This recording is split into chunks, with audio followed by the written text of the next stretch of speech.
Okay, here I have another indefinite integral. Again, you can try, if you just know it, you can try substitution if that, if just guess and check doesn't work. Substitution work if that was like an 8x, because then the denominator would be your u and the derivative would be 2x. But that's not the case. It's not a product, so I can't use integration by parts. But the denominator factors to x plus 2 and x minus 2. So that tells us we can decompose this into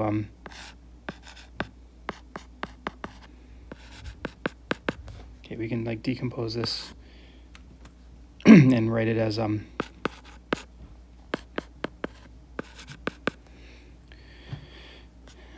indent right, these expressions here. So let's decompose it down here. I'll do that. So I have 8 over x plus 2, x minus 2.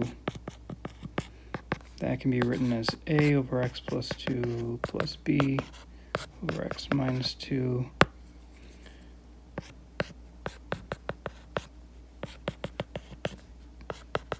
Let's get our common denominator so that I can set the numerators equal. Okay, and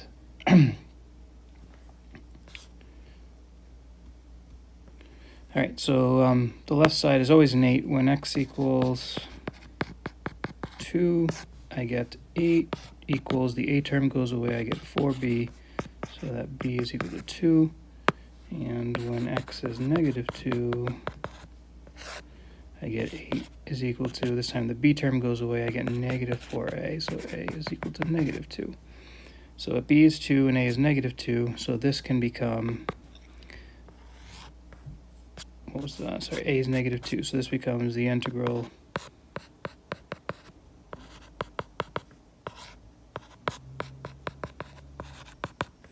oops, I meant this to be a minus down here.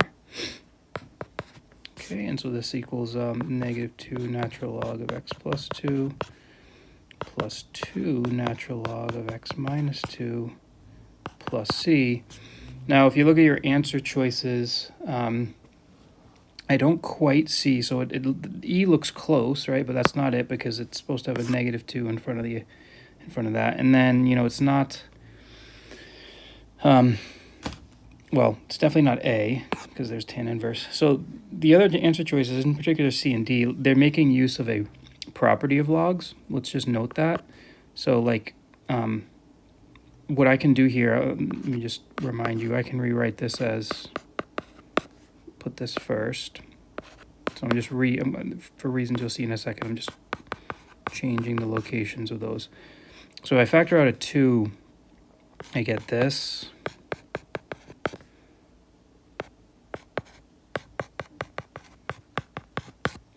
And then this here, you can write that as ln of one thing. So it's going to be 2 natural log of, and then it's the quotient. Okay, it's the quotient of those expressions. So and then the absolute value of things divided is the same as the absolute value of x minus 2 over the absolute value of x plus 2 is the same as the absolute value of those expressions. That's just a number theory property.